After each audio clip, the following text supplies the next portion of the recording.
Mereka jual belikan salawat, mereka perjual belikan agama, mereka perjual belikan ilmu mereka demi kepentingan dunia. Mereka bersolawat tapi mereka berjoget. Mereka bersolawat tapi mereka berdendang bernyanyi layaknya orang-orang kufur kepada Allah. Mereka yang menampakkan keislaman tapi mereka sembunyikan kekufuran mereka. Apa contohnya? Contohnya adalah mereka yang tak suka dengan nilai-nilai agama. Mereka yang tidak suka dengan nilai-nilai agama. Mereka yang melakukan Valentine Days. Mereka yang melakukan hari ibu. Mereka yang melakukan hari-hari yang tak dibenarkan dalam ajaran Islam. Mereka memaksa kita untuk mengucapkan selamat Natal. Padahal Majlis Ulama Indonesia melarang kita untuk mengucapkan hal demikian.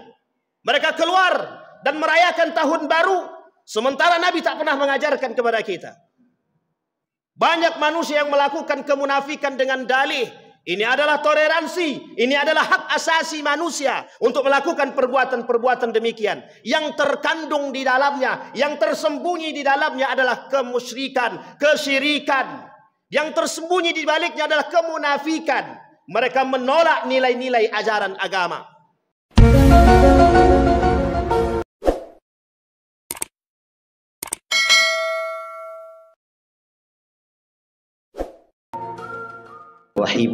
Assalamualaikum warahmatullahi wabarakatuh. Alhamdulillahilladzi hadana lihadza wa ma kunna linahtadiya laula an hadanallah. Ashhadu an la ilaha illallah wahdahu la syarika lah wa ashhadu anna Muhammadan abduhu wa rasuluh la nabiyya ba'd. Allahumma salli wa sallim wa barik ala hadzal nabiyil karim. Allahumma salli ala Muhammad wa ala ali Muhammad fil alamin innaka Hamidum Majid.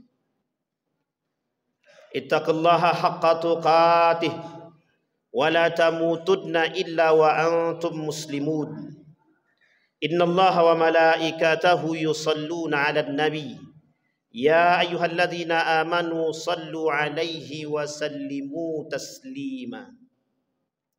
Wa qala Allah ta'ala ya ayyuhan nasu ittaqu rabbakum alladzi khalaqakum min nafsin wahidah wa khalaqa minha zawjaha wa batha minhuma rijalan katsiran wa nisaa'a wattaqullaha alladzi tasaaluna bihi wal arham innallaha kana 'alaikum raqiba.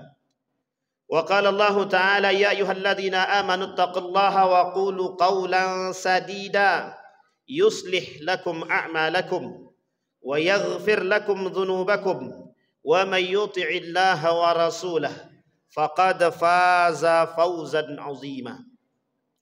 Wa qala Allah ta'ala innal ladzina yakfuruna billahi wa rusulihi wa yuriduna an yufarriqu bainallahi wa rusulihi wa yaquluna nu'minu bi ba'd wa nakfuru bi ba'd wa yuriduna an yattakhidhu baina dzalika sabila ulaika humul kafiruna haqqan. Ma'asyiral muslimin rahimakumullah. Puji syukur kehadiran Allah atas limpahan rahmat dengan mengucapkan alhamdulillahirabbil alamin. Bersalawat kepada Nabi dengan mengucapkan Allahumma salli ala Muhammad wa ala ali Muhammad fil alamin innaka Hamidum Majid. Di dalam ayat yang tadi kita bacakan, ketika Allah mengatakan dan menunjukkan karakter-karakter kekufuran di sekian banyak terdapat dalam ayat-ayat Al-Quran. Sebagai contoh di dalam surat An-Nisa, Allah berkata, ada sebagian golongan di antara mereka yufarriquna bainallahi wa rusuli. Mereka membedakan antara Allah dan Rasulnya. Tetapi dalam kalimat selanjutnya Allah mengatakan yattakhidhu baina dzalika sabila. Mereka jadikan itu jalan. Untuk apa? untuk menjadi kufur di hadapan Allah. Bahkan yang paling keras Allah berkata, innal ladzina yakfurun, mereka orang-orang yang kufur kepada Allah dan juga kufur kepada Rasulnya. Ma'asyiral muslimin rahimakumullah. Di dalam surat An-Nisa ini ada poin penting yang ingin kita sampaikan. Ketika Allah memperlihatkan karakter-karakter manusia di dalam Al-Quran, ada karakter manusia yang musyrik, ada karakter manusia yang munafik, ada karakter manusia yang kafir, ada karakter manusia yang fasik, ada juga karakter-karakter manusia yang zalim yang Allah sebutkan di dalam Al-Quran di berbagai macam ayat. Seorang ulama menyimpulkan daripada isi ayat Al-Quran, terdapat modus penyimpangan akidah yang hari ini terdapat di kalangan umat muslim itu sendiri. Setidaknya kata beliau ada 5 poin yang menyebabkan terjadinya penyimpangan akidah, dan mereka berkelompok, dan mereka adalah pelaku daripada kekufuran tersebut. Mereka pelaku daripada perusak-perusak akidah. Mereka melakukan penyimpangan-penyimpangan agama serta akidah. Yang pertama, mereka mengatakan yang pertama adalah asyirku wal musyrikun. Di tengah umat muslim hari ini banyak orang yang syirik, banyak orang yang melakukan perbuatan-perbuatan syirik yang disebut di dalam bahasa Arab musyrikun, orang-orang pelaku kesyirikan. Apakah ada bentuk pelaku kesyirikan yang nyata hari ini? Seorang ulama mengatakan, Profesor Dr. Yunahar Ilyas, begitu juga Buya Hamka mengatakan, kesyirikan yang terjadi hari ini adalah kesyirikan jahiliyah, kesyirikan modern, kesyirikan yang dahulu kemudian dilakukan kembali, yang disebut dengan kesyirikan modern. Apa contoh kesyirikan modern? Banyak manusia yang mempertuhankan benda di kalangan umat muslim itu sendiri. Mereka ragu dengan Allah. Memang mereka tidak kafir, tapi mereka musyrik, melakukan perbuatan-perbuatan syirik. Di tengah arus modernisasi yang begitu kencang, mereka masih mampu menjadi manusia-manusia yang melakukan kemusyrikan. Mereka mempercayai dan mempertuhankan hawa nafsu mereka. Mereka jadikan manusia sebagai Tuhan. Mereka jadikan kekuasaan Tuhan. Mereka jadikan jabatan Tuhan. Dan mereka jadikan semua kepentingan kehidupan mereka Tuhan dalam hidup mereka. Yang kedua, dikatakan kufur. Ada orang-orang yang melakukan perbuatan kufur meski mereka tidak kafir di antara kalangan umat muslim. Ketika Dr. Ed Al-Qarni mengatakan ada orang-orang yang melakukan perbuatan-perbuatan kufur yang mereka tersandra dalam satu sifat yang disebut dengan nifaq wal munafiqun. Tetapi Imam Az-Zahabi, Syamsuddin Az-Zahabi dalam kitabnya Al-Kabair mengatakan hal yang serupa. Banyak di antara umat muslim pelaku dosa-dosa besar yang kesemua mereka terjerumus dalam perbuatan-perbuatan kufur. Mereka tidak kafir, mereka tidak keluar daripada Islam, tapi derajat dosa yang mereka lakukan setingkat dengan orang kafir. Artinya kufur. Mungkin mereka tak keluar daripada Islam. Sama halnya dengan pelaku kesyirikan. Mereka tak keluar daripada Islam, tetapi Allah tak mengampuni dosa mereka. Innallaha la yaghfiru an yushraka bih wa yaghfiru ma duna dzalika liman yasha. Kita temukan manusia-manusia yang percaya hari ini kepada benda. Kalau disebut, kalau kita ringkas, TBC, tahayul dan khurafat dan lain sebagainya yang terjadi, yang kita temukan di kalangan umat muslim hari ini. Apa contoh pelaku kekufuran? Ada orang-orang yang memperjualbelikan agama. Mereka jadikan agama untuk mengayakan diri mereka. Mereka jual belikan solawat. Mereka perjual belikan agama. Mereka perjual belikan ilmu mereka. demi kepentingan dunia. Mereka bersolawat tapi mereka berjoget. Mereka bersolawat tapi mereka berdendang bernyanyi layaknya orang-orang kufur kepada Allah. Perbuatan yang tak disukai oleh Allah. Mereka jual agama, mereka jual salawat, mereka jual nabi demi untuk kepentingan pribadi, demi untuk mengayakan diri, bukan untuk cinta kepada Rasulullah sallallahu alaihi wasallam. Yang ketiga, bermunculan di tengah umat muslim an-nifaq wal munafiqun, manusia-manusia yang munafik. Ketika Dr. Abdullah menuliskan dalam kitabnya 50 alamatan lil munafiq, setidaknya ada 50 karakter orang-orang munafik yang hari ini tersebar di kalangan umat muslim. Siapa mereka orang munafik? Izharul Islam wa ibtalul kufri. Mereka yang menampakkan keislaman tapi mereka sembunyikan kekufuran mereka. Apa contohnya? Contohnya adalah mereka yang tak suka dengan nilai-nilai agama. Mereka yang tidak suka dengan nilai-nilai agama. Mereka yang melakukan Valentine Days. Mereka yang melakukan hari ibu. Mereka yang melakukan hari-hari yang tak dibenarkan dalam ajaran Islam. Mereka memaksa kita untuk mengucapkan selamat Natal. Padahal Majlis Ulama Indonesia melarang kita untuk mengucapkan hal demikian.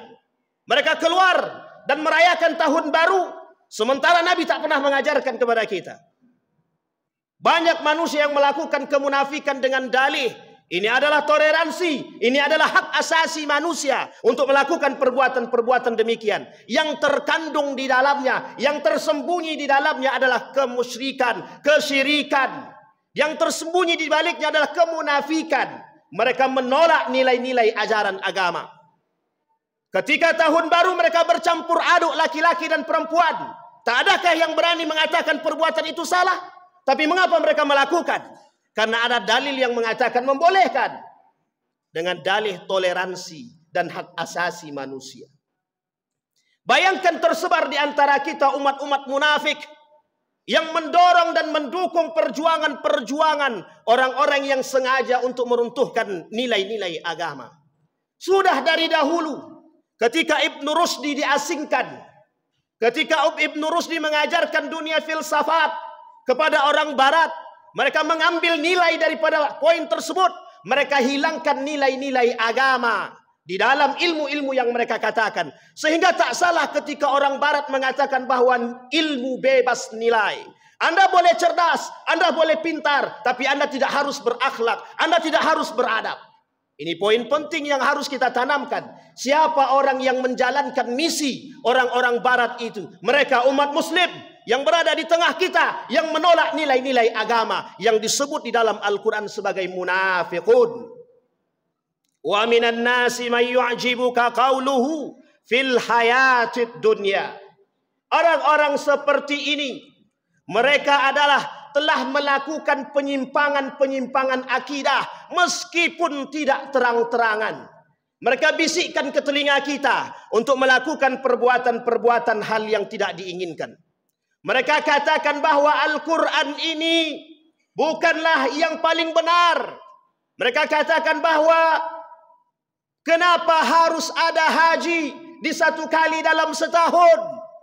Mengapa tidak ada ayat Al-Quran yang berbicara khusus tentang salat subuh, salat zuhur, salat asar? Mereka ajak kita berfikir dengan logika untuk menolak nilai-nilai agama yang hari ini tersebar. Mereka pertontonkan di hadapan kita siapa yang mendukung umat muslim, siapa mereka munafik. Mengapa mereka mendukung? Mengapa mereka melakukan hal demikian? Tujuan utama mereka adalah membuat kita tasykik, ragu dengan nilai-nilai agama. Ada orang berkerudung, mereka katakan jilbab tak wajib. Ada orang mengatakan pakaian-pakaian Islami, mereka katakan sok suci. Ada orang yang rajin ke masjid, mereka katakan berlebihan. Ma'asyiral muslimin rahimakumullah. Tersebar di antara kita manusia-manusia yang seperti ini. Maka siapa mereka? Orang munafik. Apa tujuan mereka? Pendangkalan akidah. Apa tujuan mereka? Membuat kita ragu terhadap agama. Yang keempat, Ada orang-orang yang melakukan perbuatan-perbuatan fasik. Siapa mereka orang fasik? Orang fasik, siapa mereka? Mereka yang tahu kebenaran tapi mereka tak menjalankan kebenaran. Mereka tahu hukum tapi mereka tak menjalankan. Mereka tahu salat itu wajib tapi mereka tidak salat. Tapi jika mereka mengatakan mereka tahu bahwa salat itu wajib, tapi mereka mengingkari kewajiban salat, mereka masuk dalam kategori munafik. Tapi kalau mereka tidak menjalankan salat, tahu mereka kewajiban, mereka fasik. Orang munafik adalah orang fasik. Orang fasik belum tentu orang munafik. Tetapi perbuatan-perbuatan kefasikan seperti ini juga mengantarkan pada pendangkalan akidah dan penyimpangan-penyimpangan. Mengapa demikian? Karena pada hakikatnya ketika ada orang yang melakukan perbuatan fasik dan tidak dihakimi dan tidak disalahkan, maka kelak bisa kita pastikan semua orang akan terbiasa dengan melakukan perbuatan-perbuatan fasik. Riba contohnya. Bukankah riba itu dosa besar? Bermunculan sebagian golongan yang mengatakan bahwa riba bukanlah dosa besar. Mereka sadar tapi mereka melakukan.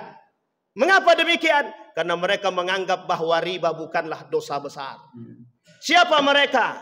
Ada kelompok-kelompok tertentu seperti kelompok Murji'ah yang tidak mengatakan bahwa dosa besar adalah dosa yang memang ditanggung oleh mereka kelak di akhirat. Tapi bagi mereka dosa besar dikembalikan kepada hati masing-masing.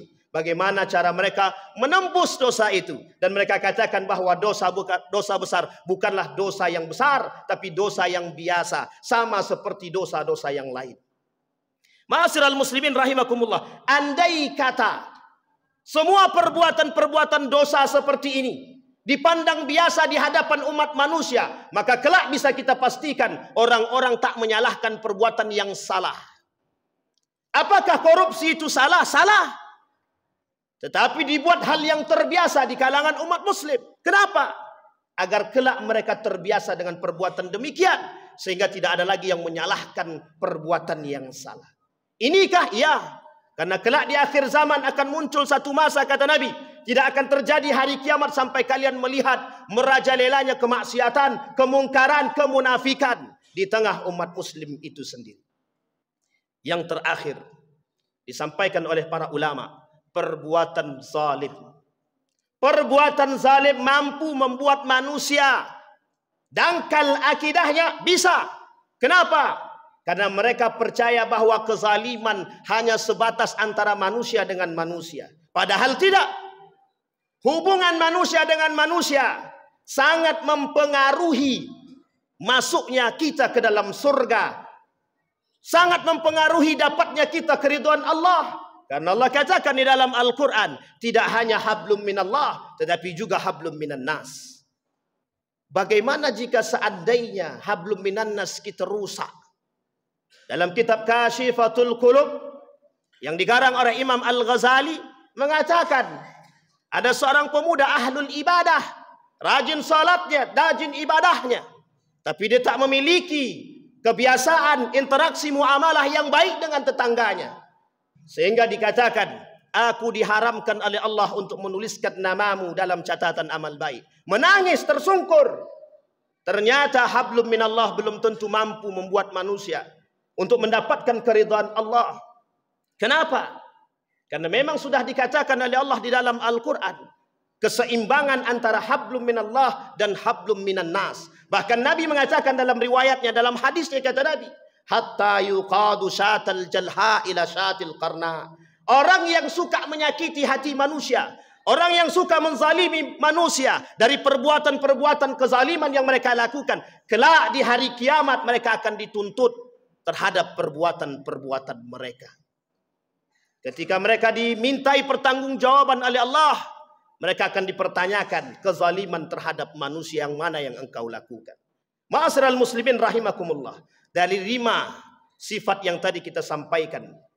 Yang pertama syirkun wal musyrikun. Asyirku wal musyrikun.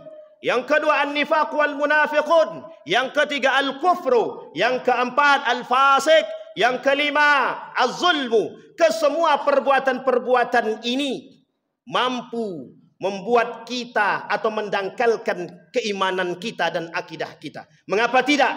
Karena kita melihat hari ini begitu tersebar di tengah umat manusia hari ini kezaliman merajalela. Sehingga mohon maaf kita dikaburkan mana yang baik dan mana yang benar. Yang benar mereka salahkan, yang salah mereka benarkan, yang halal mereka haramkan, yang haram mereka halalkan. Sehingga kita tak jelas mana yang baik dan mana yang buruk. Maka ma'asyiral muslimin rahimakumullah, tumbuhkan keimanan yang kuat dalam diri kita untuk berjaga agar kita selamat kelak di akhir zaman. Yang kedua, tanamkan akhlak yang mulia di dalam diri kita sebagai pembeda antara yang hak dan yang batil, yang benar dan yang salah. Fa'tabiru ya ulil absar la'allakum tuflihun. Allahumma salli wa sallim wa zid wa na'im wa tawaddal wa barik bi jalalika wa kamalika ala zaini ibadik sayyidina wa maulana وعلى آله وصحبه وسلم ورضي الله تبارك وتعالى عن كل صحابة رسول الله أجمعين.